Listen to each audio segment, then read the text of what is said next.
So, around this time, 7 years ago, with the help of a friend, I completed my Bubsy Cosplay. So you may ask yourself, what made you want to cosplay as Bubsy Bobcat? Well, a lot of things. Let's begin my story when I was about 9 years old back in 1993. At the time, Furball from Tiny Toon Adventures was my favorite cartoon character. I've always had fixations on certain cartoon characters and video game characters. What originally got my attention about Bubsy is his striking visual resemblance to Furball. So when I seen Bubsy on the shelf at the old video rental store, I just had to try it. I don't remember my initial reaction to Bubsy 1. I was young and I struggled with a lot of games, so I probably found it pretty difficult at first, like most games back then. I do remember enjoying it a lot though. I remember liking it enough to rent it multiple times, and I remember laughing at his little voice clips at the beginning of each level. And for some reason, when Bubsy fluffs up and says, "Whoa, I thought I saw Elvis back there," it made me laugh hysterically. Hey, I thought I saw Elvis back there. I think it was because it was just so random. For me, it was one of the most memorable games on the Super Nintendo, and when I found a copy of it at a flea market much later in life, I remember it was one of the SNES titles that I was the happiest to own. But the thing is, many years went by, and I slowly lost interest in my retro game collection after a while. However, in 2018, Bubsy was brought back to my attention. And it was also brought to my attention that Bubsy was not well liked, and there was a lot of hate floating around for my favorite Bobcat. It was mostly due to Bubsy 3D, but the other games were getting a lot of hate too.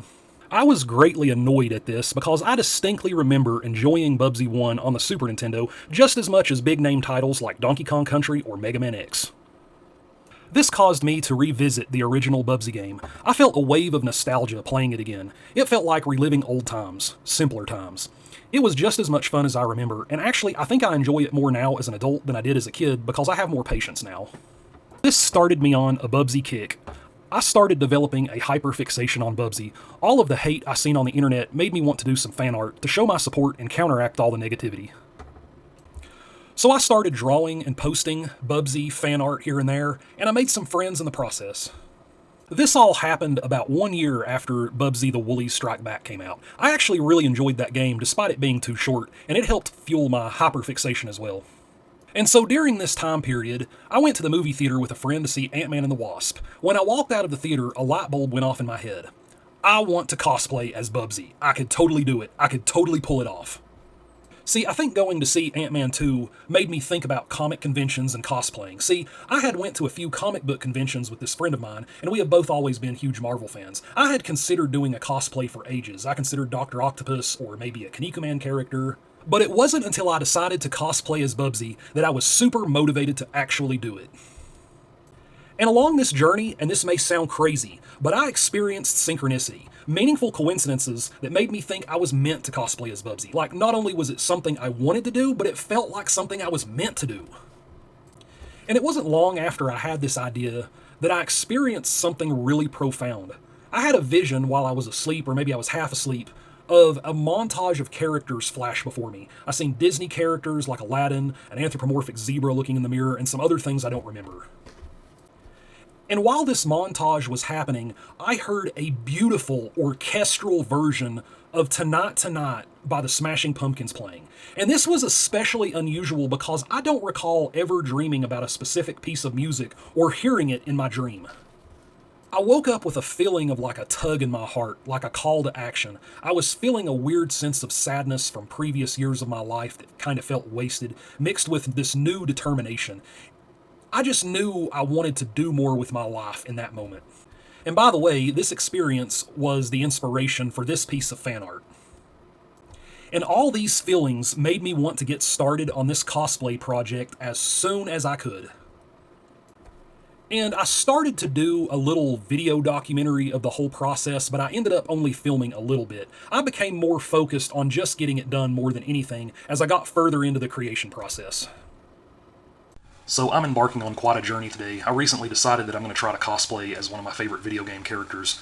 And this video game character will consist of making a fursuit head. Now, I'm currently following this tutorial by Tiny Badger for a small muzzled fursuit. which is what this costume is going to consist of. And the first thing I had to do was build up a styrofoam head to be closer to the size of mine, which was quite an undertaking considering I have such a big head. And I'm getting ready to fit these straps here. I've never done anything like this before, but you know, what could possibly go wrong? Okay, so this is actually my second attempt to get this chin strap mechanism to work. I actually found that if I took off an entire 1.5 inches off the length, it made it way too tight. So this is the second time I've had to do this. This seems to be very So I've been playing around in Sculptress, just trying to get a good idea of how this character is going to look from all sides before I start sculpting. I think that turned out pretty good. So I just started adding foam to my styrofoam head, just getting some of those basic structures in there before I start adding the details. It's looking promising. Well, it's coming along slowly as I build up layers of foam, but he's finally starting to look like somebody. Okay, so I've been working on this guy for a couple of weeks now. One thing I decided to do was make the cheek fluff a little bigger, and I've added the ears, and I've reworked my plans on how I'm going to give him the plastic eyes. I think I might give a couple of eyelids that are kind of making a little facial expression there.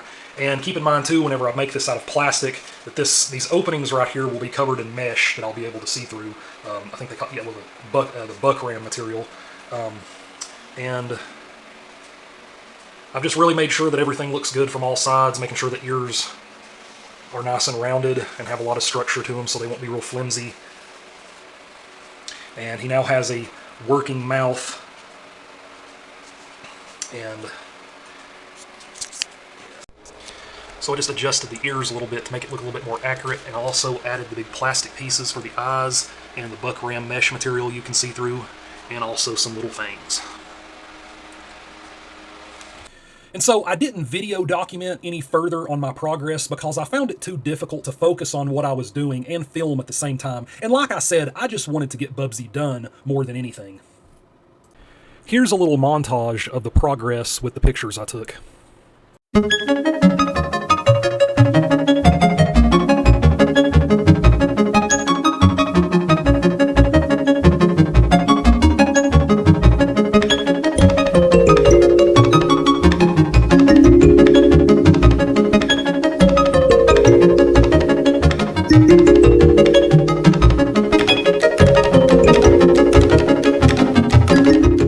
I worked on him when I could for about 6 months. There was also a long period of time that I halted because a friend said they were going to help me with the sewing since I didn't know how to sew.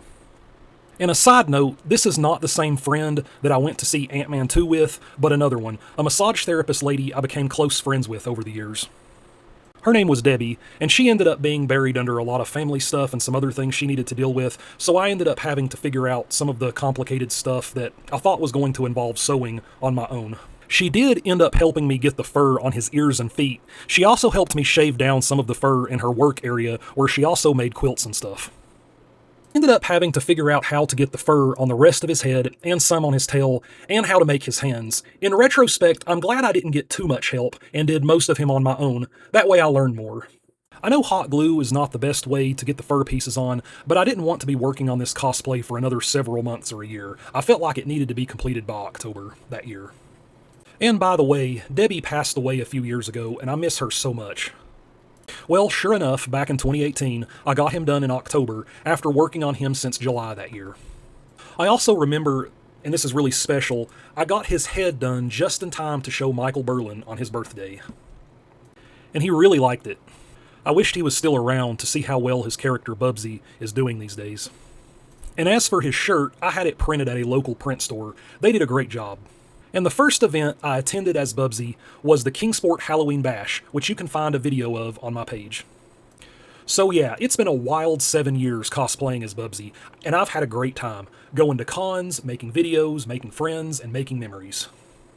And I look forward to seeing where Atari takes Bubsy next. Bubsy 4D looks like it's shaping up to be a fantastic game. Maybe he'll even end up in the next Super Smash Bros. So, see you all next time. Meow.